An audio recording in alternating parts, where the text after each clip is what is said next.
Shabbat Shalom, and welcome to Secrets Revealed, the Holy Bible. Today we're going to look at Genesis chapter 37, and there are 36 verses in this chapter. However, before we do that, I would be amiss if I didn't look over Genesis 36, because there was a big question that popped up, but I did not address it. I only asked it and said that would be interesting to know. So we're going to actually answer that question, and it became the title of the previous video, which is Zophar from the Septuagint, or I should say from the book of Job, the same King Zepho from the book of Jasher. So we're going to investigate this right away.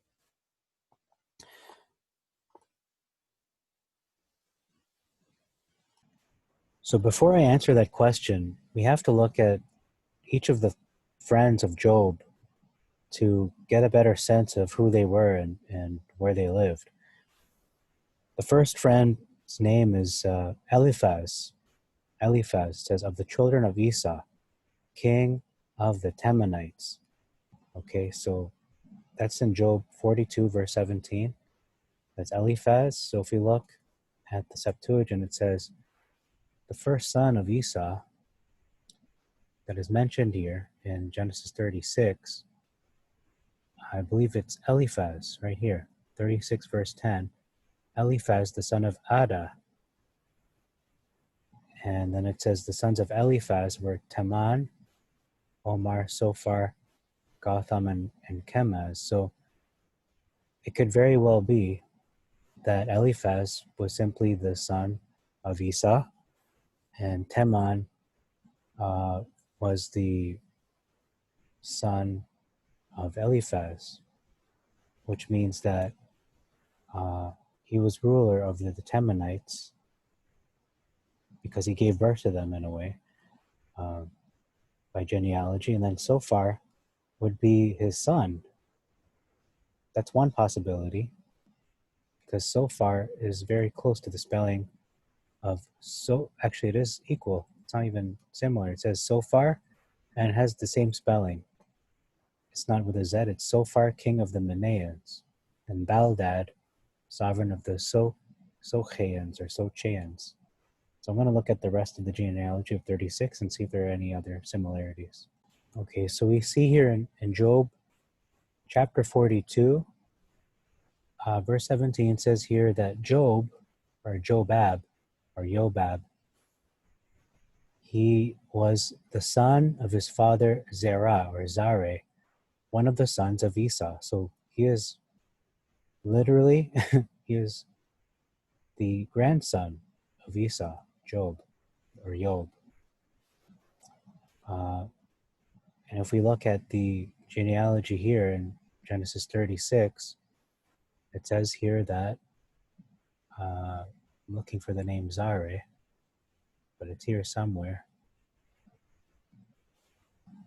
Here it is, the sons of Reuel, the son of Esau, chief Zerah or Zare. So these are the sons of Reuel. Okay, hold on. Let me just get my bearings here. Let me get my bearings before I continue on. Okay, so it does say here, Eliphaz's son, the son Eliphaz. These are the names of the sons of Esau, Eliphaz and Reuel. So there are two sons here. Eliphaz is the son of Ada. That's the woman who gave birth to him. And Reuel is the other son, but of a different woman, Bashemath. So you have two sons here. Eliphaz could very well be, this is a possibility, I'm not saying it's 100% accurate, but could very well be the first friend of Job. And Reuel is simply the brother of Eliphaz, and the son of Reuel is Zare. So the grandson of Esau, okay, if you're following me, let's take it slow, okay, because I know for me, this is not easy to imagine if I don't have a picture in front of me. But Esau is the big guy. He's the godfather. So his son is Eliphaz, okay? He's like the Joseph in a way. He's the Judah, whatever. He's the son. Just like Judah is the son of Israel, or Jacob, Israel. Eliphaz is the son of Esau. But then if you look at the other son, Reuel, let's just say he's Reuben, for example, then the son of Reuben, or the son of Reuel, is Zerah. So that's the grandson. Zerah is the grandson of Esau, which then makes Job, or Jobab, the great-grandson, and he's right here. The sons of Reuel, Nakoth, Chief Nakoth, Chief Zerah, Chief Som, Mose. Okay, it's just talking about the sons of Reuel. Okay, I'm looking for Jobab. Okay, hold on a sec. Let me find Jobab first. Next. Okay, so like I said, it says here, verse 33, and Bela died, and Jobab, son of Zerah, from Bozrah, reigned in his stead. So that's Job, that's Jobab. He's a son of Zerah. And Zerah is the son, like we said, of Reuel. And Reuel is the son of Esau, as it is mentioned here. The two different women. So Zerah is the grandson, which makes Job, or Jobab, the great-grandson of Esau, which means that Eliphaz would very likely be, it's a possibility here, I'm just throwing it out, that he is the great, since he is the great-grandson of Esau, then that's his great-uncle, great-grand-uncle, if that makes any sense. So that's who Eliphaz would be to Job. He's not just some guy who's walking by the way or just some acquaintance. They have familial relations. They are flesh and blood. I'm going to continue on. Just give me a moment. And then we have here, we have Zophar also mentioned. Hold on one moment again. Right, so like I said, Eliphaz could very well be the great-grand uncle of Job, and his son is Zophar. One of the names is Zophar, spelled exactly the same as in Job 42:17, which means that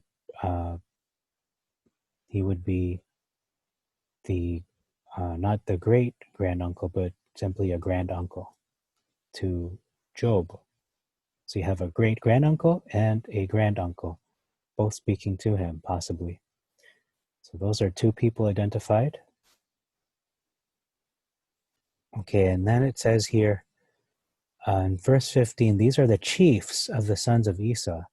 So it says Eliphaz, who is, the son of Esau, the firstborn, and then Teman, who I believe is a son of Eliphaz. Zophar is also a son of Eliphaz. These are all chiefs. They became chiefs. Doesn't mean that they're all sons of Esau. It just means they are chiefs of Esau. They're rulers that came out of him, or dukes, as I think that's how the Masoretic describes it, that title.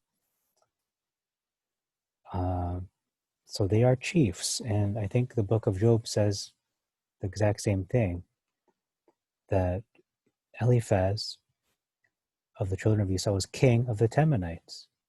Baldad was king of the Silcaeans, and Zophar was the king of the Manaeans.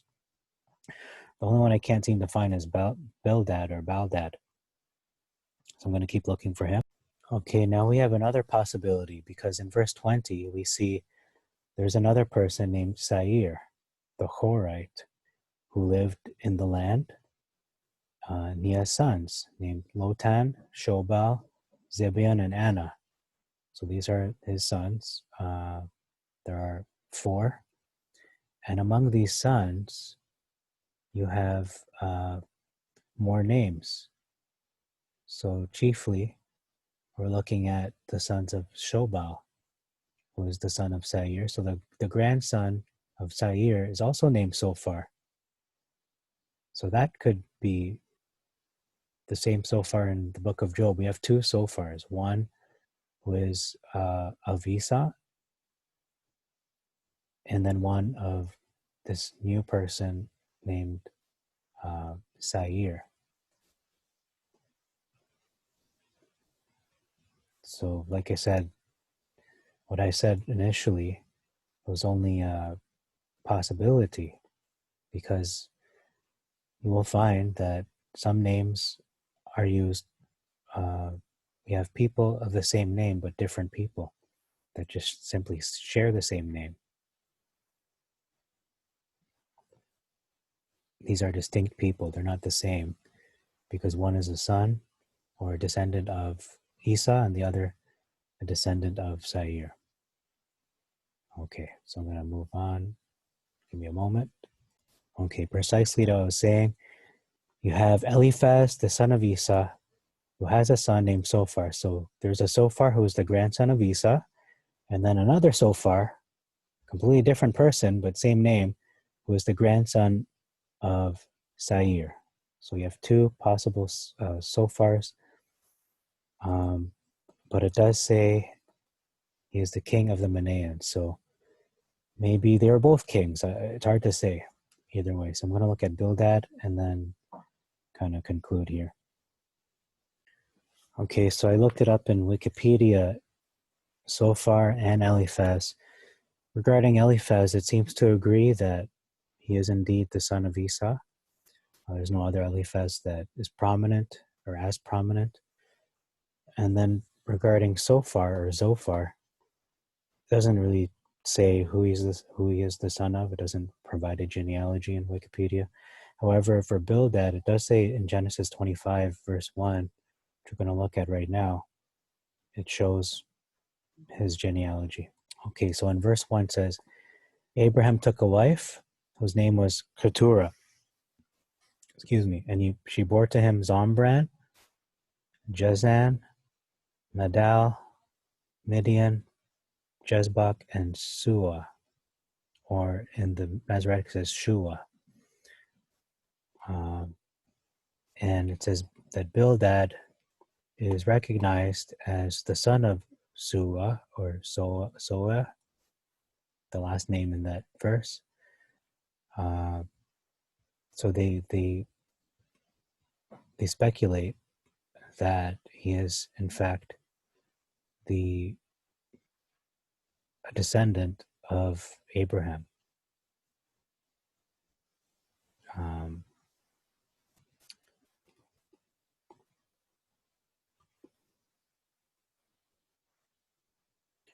Okay, so since we look at Job or Eliphaz, we see that from Abraham you have Isaac, so that's one generation, and then Jacob, and then the son of Jacob, the 12 sons. So that's 3 generations, right? If we look at Eliphaz, you have obviously Isaac, but Esau, and then Eliphaz. So Eliphaz would be contemporary, around the same age as the children of Israel, the 12 tribes. But when we look at Bildad, the Shuhite, Abraham had Shua, so that would be like Isaac, and then Shua's son, possibly, I'm just speculating now, would be Bildad. So that would be like Jacob. So he would be pretty old.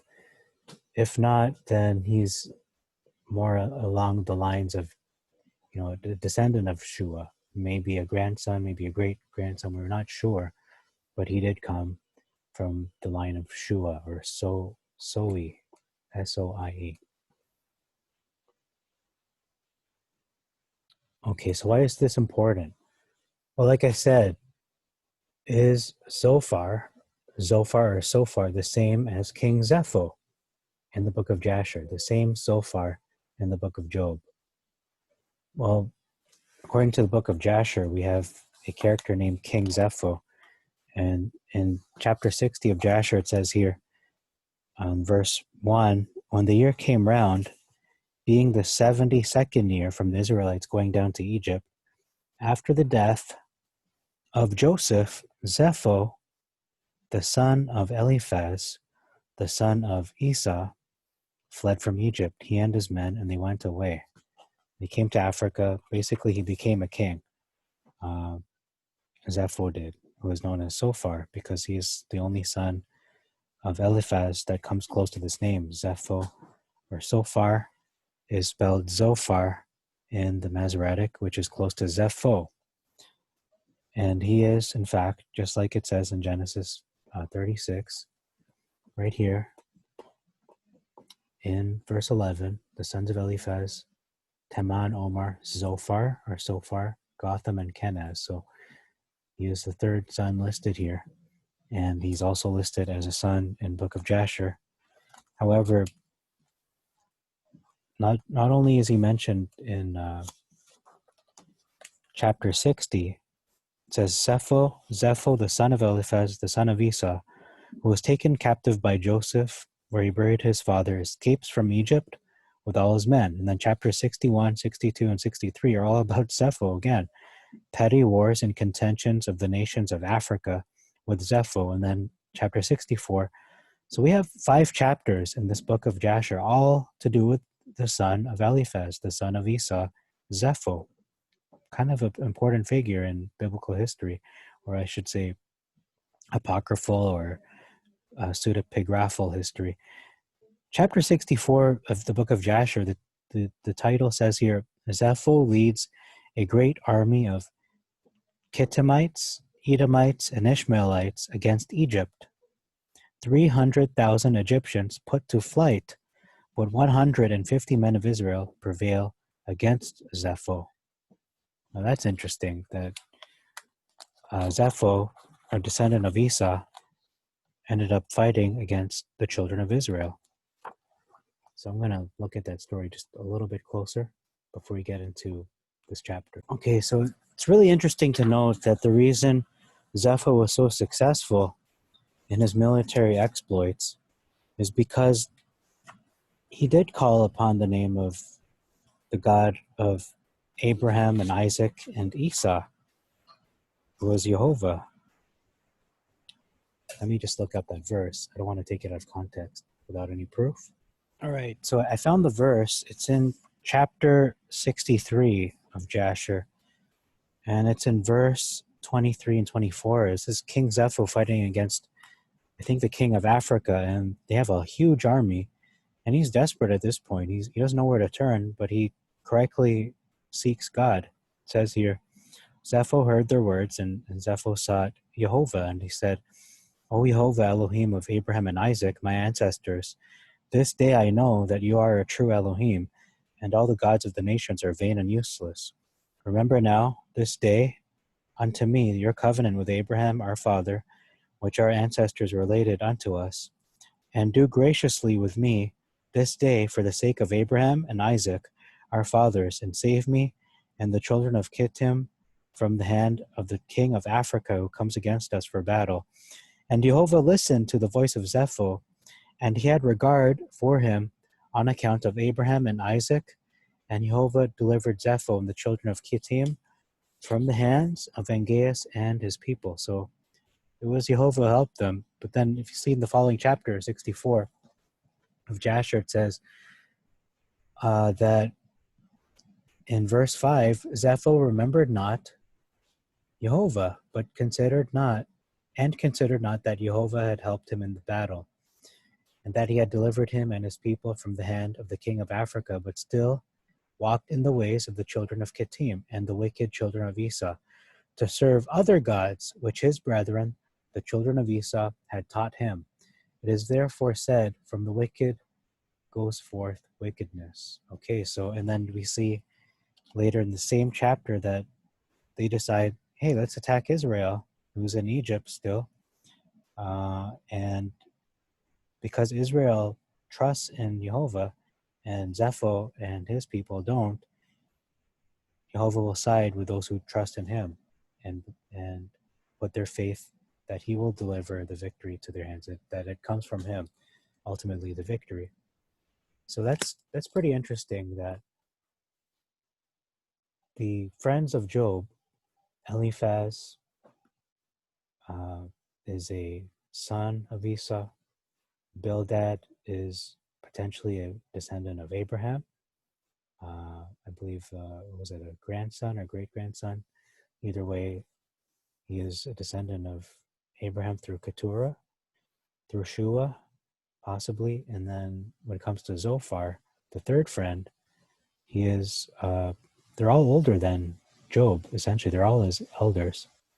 People like to think, oh, Job is like, let's say he's 40 years old. They're all around 40. No, I think if he's, for example, let's say Job was 100, I don't know his exact age, but anyway, whatever his age was, you can bet that these three friends were a lot older than him. They were more like maybe mentors, or like the wise old man of the village kind of figure.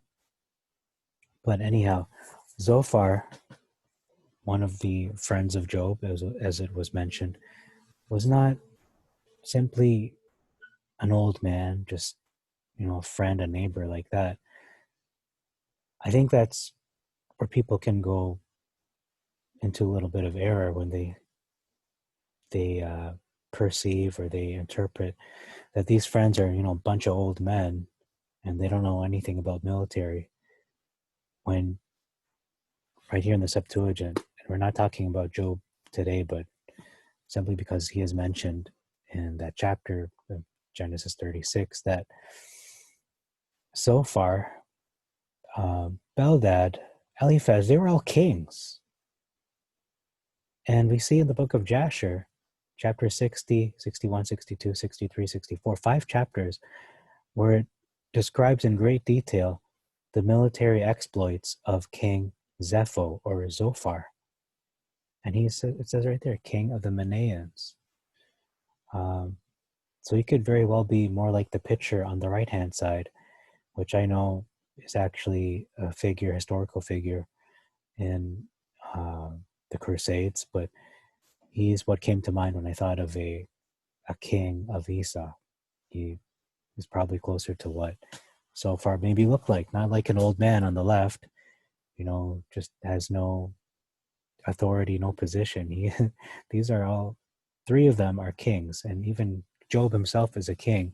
It says so right here that Job is. It says he was the son of his father Zerah, the sons of Esau, 5th from Abraham, and these were the kings who reigned in Edom. So he is a king, a very prominent man as well, as his friends are. So anyway, that's all I have to say about that, which is not even what we're covering today, but it was the preamble, because I thought I would be amiss not to address this question, which I think is important. So having said all that, we're going to move to discuss chapter 37 of Genesis. Verse 2, we see the word reproach used. Reproach, it's right here. Joseph brought to Israel their father, their evil reproach versus their evil report. So report is more, relaying news, updates. Reproach is more of a correction, a rebuke. So he's bringing to their father an evil, something that is, well, either way, it's evil. It's not something that their father would look on these other sons with honor, but it would be a shame, with evil shame, basically.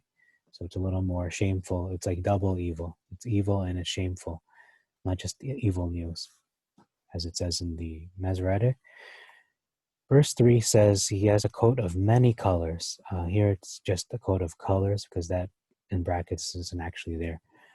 But either way, there are multiple colors. Verse 4 says they couldn't speak. Joseph's brothers couldn't say anything peaceable to him. anything. It wasn't in them to say anything peaceable to him. Whereas in the Masoretic, it just says they could not speak peaceably to him. So either way, I mean, they're very close, but I just find it more when peaceable is associated with anything, they were very hard pressed to say anything nice at all. Whereas here, it's just, hey, they could speak to him, but they couldn't speak peaceably to him. It just seems more explicit in the Septuagint, personally. Verse 5, it says, they hated him yet the more. So this is after Joseph dreamed a dream, reported it to his brothers, but it didn't say that they hated him in the Septuagint. It says they hated him in the Masoretic. However, it repeats this twice. It says they hated him in verse 5, and then it says in verse 8, they hated him yet the more. In verse 8, in the Septuagint, it says that in verse 8 only, not repeated twice. So they hated him in verse 8 in the Septuagint versus verses 5 and 8. Either way, I believe it is redundant to say that twice. In verse 8, it says, be Lord. This is the father of Joseph, Jacob, or Israel, saying, will you indeed be Lord over us instead of have dominion over us? So he understood it as to be a ruler over us. Well, either way, it is to have a dominion. That's what a lord or a ruler does. It's just worded differently, more focusing on the title as opposed to the domain of their rulership, of their authority. In verse 9, did me reverence. It says, the 11 stars, is Joseph speaking, did me reverence. The sun and the moon did me reverence. Versus made obeisance to me. Those are two different things. Obeisance usually is linked to obedience, to obeying. So if Joseph is giving out commands, they would obey what he's saying. He is the one setting the rules, and he needs to be obeyed. Whereas reverence is more just revering, respect. I think that makes more sense because he didn't make rules where people obeyed, specifically his mother, his father, and his brothers. It was more of the reverence and the respect they had to pay to him, bowing down to him. And, he wasn't more of a lawgiver in a sense. He was more of just the figurehead, put in that position of authority in Egypt. And the last verse we're looking at is verse 18. Speaking of Joseph's brothers, it said that they wickedly took counsel to kill him. So they saw him from a distance, walking towards them, and they wickedly took counsel, so they all agreed, they had a consensus to kill him, versus the Masoretic saying that they conspired against him to kill him. So it was a conspiracy, it was something that they maybe planned in more in advance, but it says when they saw him far off, and before he came near to them, they conspired. So it sounds like they planned it. It was more premeditated in the Masoretic versus in the Septuagint. It's just something that came to them that they decided kind of spur of the moment thing. But either way, it was wicked. It stresses, well, I'm stressing it, that it was a wicked thing they did. Whereas it doesn't say it was wicked here. It just says they conspired against him to slay him. Matter of factly, like past the salt, okay, we're going to conspire against you to kill you. But here it says there's a judgment here that is placed on this action. They wickedly, not righteously, not neutral, not saying anything about it. No, it says they wickedly took counsel. So the counsel to slay him was wicked, and it's in and of itself, because it is against Torah, not only to murder, but they eventually, reasoned, hey, let's not kill him, let's just sell him to slavery. And that's also the price of that, selling your brother into slavery, especially of the descendants of Israel, is the death penalty. So it was wicked in either case, but specifically in the context of this verse, taking counsel to kill Joseph was wicked. It wasn't simply just a conspiracy to kill him. It was wicked. And although counsel to slay and conspire are very, they are very similar things, they're not the same. They're just, one seems more spur of the moment, and the other is more of a longer premeditated action. Either way, they did plan. It was a plot to kill him, but the Septuagint is more explicit in its judgment of this action that it was wicked. So that's all I have to say about Genesis chapter 37. Thank you for your time. Jehovah bless you and make your way prosperous. Today's Zoom meeting was really good, the one we had earlier today. And just want to say Shabbat Shalom to all of the listeners out there.